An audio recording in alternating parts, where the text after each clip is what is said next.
Guys আজকে বানাবো আম সত্ত্ব।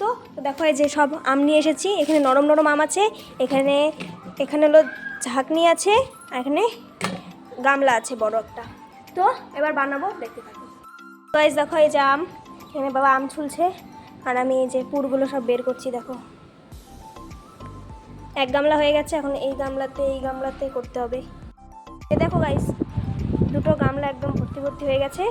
এবার এটার মধ্যে বিট নুন লঙ্কার গুঁড়ো মিশিয়ে ভালো করে জাল দিতে হবে, জাল দিয়ে তারপর রোদে শুকোতে দিতে হবে। দেখো এই যে 3টা থালার মধ্যে আমসত্ত্বগুলোকে দিয়ে দিয়েছি, ভালো করে জাল করার পরে এখানে এখন থালার মধ্যে তেল দিয়ে তারপরে এই আমসত্ত্বগুলো দিয়ে দিয়েছি। এখন শুকানো পর্যন্ত ওয়েট করবো, কবে শুকাবে জানি না। একদিনে তো হবে না, 5 দিনও লাগতে পারে, আবার 7 দিনও লাগতে পারে। দেখি কবে হয়, আবার যবে হবে তবে তোমাদের সাথে দেখা হবে। টাটা।